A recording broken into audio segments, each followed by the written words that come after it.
नमस्कार, knocking-news.com में आपका स्वागत है। कल मैं प्रवास पर था और पूरे दिन वाहन चला रहा था, तो वीडियो आपको नहीं दे पाया। लेकिन मैंने जो परसों वीडियो दिया था, उस वीडियो में आपको जो जो कहा था वो आपने एक ही दिन में सच होते देख लिया होगा। बहुत सारे संकेत मिल रहे हैं जिससे ये पता लग रहा है कि सचमुच क्या होने जा रहा है दुनिया में। बहुत सारे लोगों ने मेरे वीडियो पे कमेंट किए और लिखा कि नहीं, आप कह रहे हैं कि साहब रूस का जो है जब रसद ख़त्म होने वाला है, रूस अपना उत्साह हो रहा है, रूस के हथियार कम हो रहे हैं, और आप ये कह रहे हैं कि अमेरिका और नाटो उसके ऊपर हमला कर सकता है और ये कर सकता है, आप रूस को कमज़ोर समझ रहे हैं क्या, वगैरह वगैरह। और उसके ठीक अगले दिन जो घटनाक्रम होते हैं, जब मैं कल वीडियो नहीं दे पाया, वो घटनाक्रम अगर आप मिला के देखें तो आपको साफ समझ में आएगा कि वर्ल्ड ऑर्डर कहाँ जा रहा है। झूठी सूचनाओं का दौर है। जब युद्ध होता है तो सबसे पहले अगर किसी की हत्या होती है, कोई मारा जाता है, तो वो होता है सत्य। सबसे पहले युद्ध के दौरान सत्य को कुचला जाता है, क्योंकि सत्य को कुचलकर झूठ फैलाया जाता है। मैं आपको 10 झूठ बता सकता हूं जो हाल के दिनों में आए हैं। टाइम मैगजीन के पहले पन्ने पे एक फ़ोटो छपा है, ये बताया गया है, जिसके अंदर पुतिन की तुलना हिटलर से की गई है। वो फेक फ़ोटो है, सर्कुलेट हो रहा है। पूरे दिन चैनलों पे ज़बरदस्त महिमा मंडन हो रहा है यूक्रेन का। यूक्रेन की बात हो रही है, इसके अलावा कोई और बात नहीं हो रही है। और यूक्रेन की पराक्रम की कहानियाँ आ रही हैं। झूठे फ़ोटो आ रहे हैं जिनमें ये बताया जा रहा है कि वो आर्मी में भर्ती होकर राष्ट्रपति लड़ने के लिए जा रहे हैं, और भी बहुत सारी सूचना जिनको आप सही समझ रहे हैं। कहीं मत जाइए, आज मैं इस पर बात करूंगा। मैं आपको ये भी बताऊंगा कि अब आने वाले समय में किस तरह का युद्ध हम देखेंगे, किस तरफ रुख जा रहा है लड़ाई का, रूस की स्थिति क्या है, यूक्रेन की स्थिति क्या है, सरल भाषा में समझेंगे। कहीं मत जाइए, चैनल को सब्सक्राइब कर लीजिए। मैं अभी हाजिर होता हूँ। जब तक मैं आऊँ, इस बीच में आपसे निवेदन है कि आप अपने मित्रों को लिंक शेयर करके बुला दें। मैं अभी हाजिर हुआ।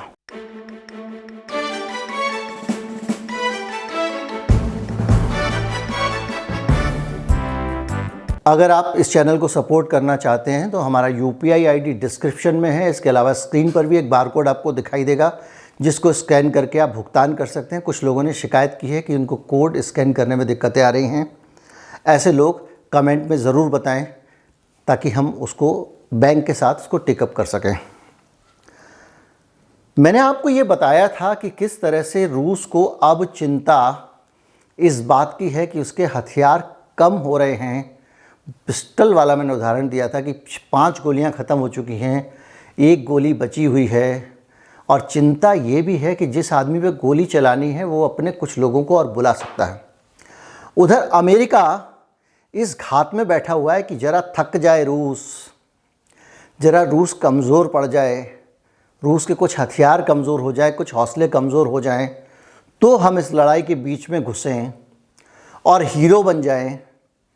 क्योंकि उनको अपनी नाक का भी ख्याल रखना है। बहुत ज़्यादा बेइज्जती हो चुकी है। पूरी दुनिया कह रही है कि इन्होंने यूक्रेन को धोखा दे दिया, उसका साथ नहीं दिया, पहली चीज़।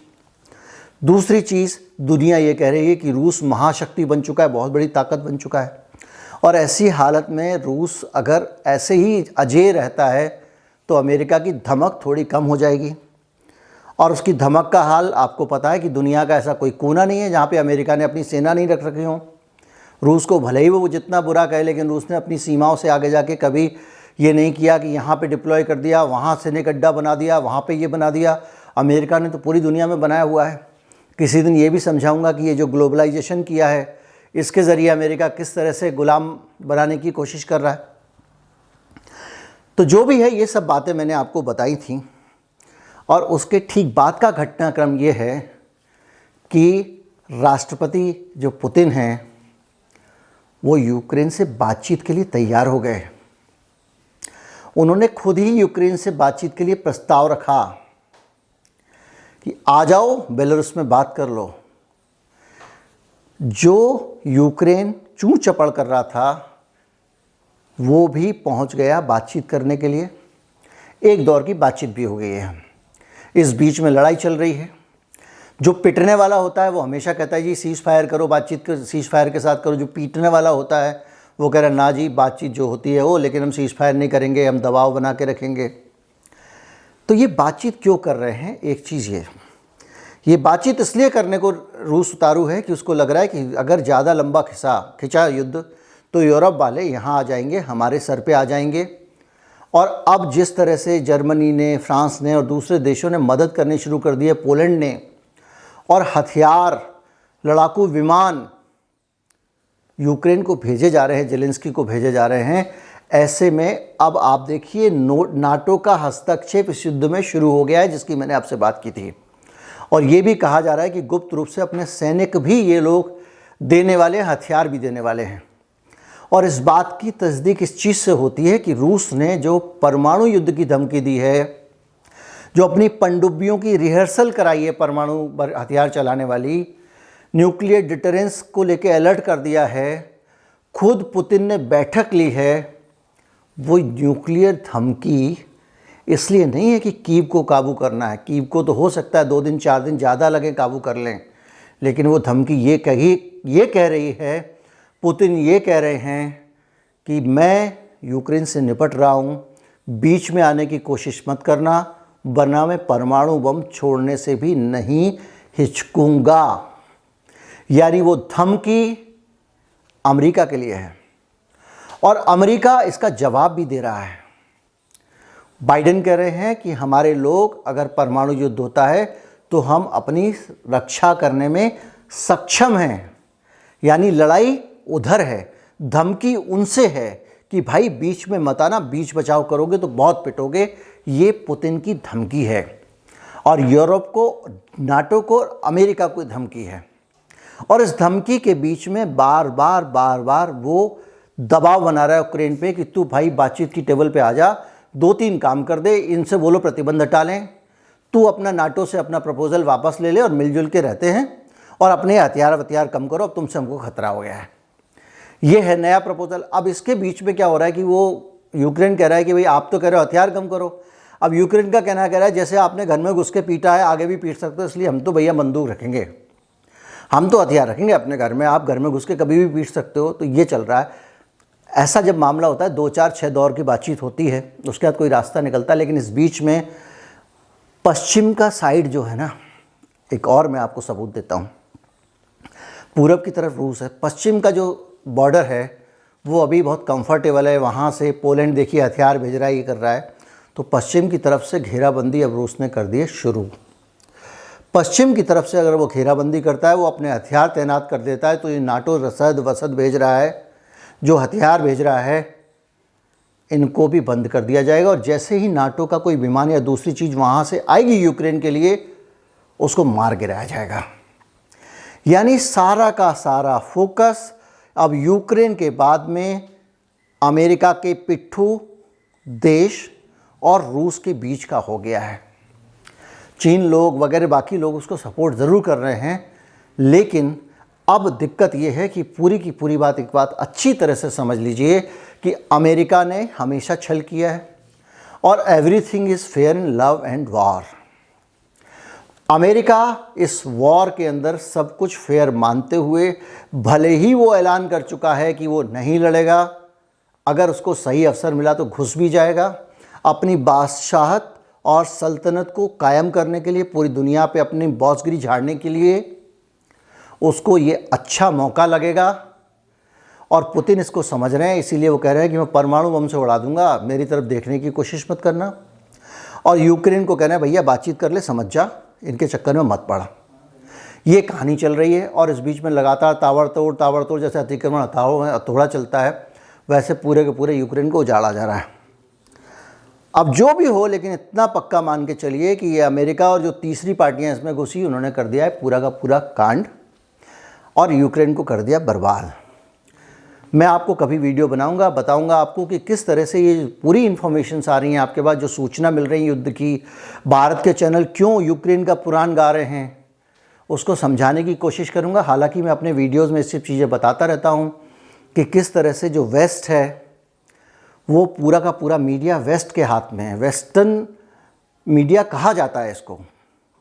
कुछ एजेंसियां ब्रिटेन के पास में हैं, BBC वगैरह हैं आपका, कुछ ऑस्ट्रेलिया के पास हैं, फॉक्स न्यूज़ वगैरह दूसरी चीज़ें हैं, अमेरिका में CNN है, इसके अलावा देखिए एसोसिएटेड प्रेस है, AFP है, इसके अलावा जो है राइटर्स है, यानी जितने भी न्यूज़ चैनल्स को मीडिया फुटेज खबर देने वाले लोग हैं वो सारे के सारे अमेरिका परस्त हैं।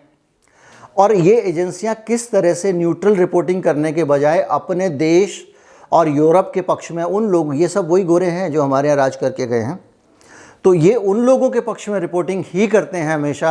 यही वजह है कि आपके सामने जब किंग जोंग की इमेज आती है तो बड़े जोकर तानाशाह बेवकूफ़ की आती है, पुतिन की आती है तो वैसी आती है, चाइना की आती है तो वैसी आती है।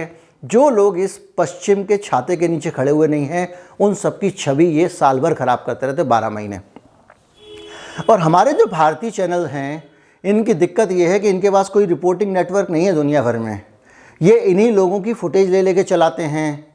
राइटर से फुटेज, पैसा देके राइटर से फुटेज ले ली, पैसा देकर AFP से फुटेज ले ली, AP से फुटेज ले ली। ये जो इंटरनेशनल कंपनियां हैं जो वीडियो वगैरह प्रोवाइड करने वाली कंपनियां, उनसे फुटेज ले ली।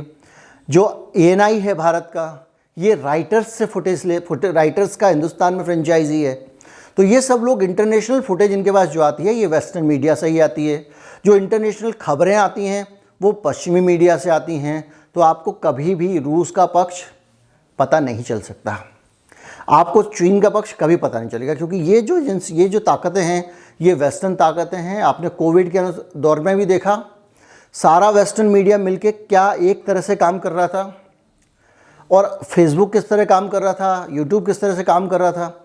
और आज इस बार आपने फिर देख लिया कि जो रूस समर्थक सूचनाएं फेसबुक पे दी जा रही थी वो इस सो कॉल्ड तथाकथित इंडिपेंडेंट प्लेटफॉर्म ने उसको प्रोपेगेंडा साइट बोल के बंद कर दिया है, मिस इन्फॉर्मेशन बोल के बंद कर दिया है। जो पसंद की इन्फॉर्मेशन नहीं है उसको मिस इन्फॉर्मेशन बोलो और कंडेम कर दो। ये स्थिति है पूरे के पूरे वेस्टर्न मीडिया की। तो आपको जो खबरें मिल रही हैं वो पता नहीं क्या मिल रहा है, किस तरह की मिलावट से मिल रहा है, वो सारी बातें हैं।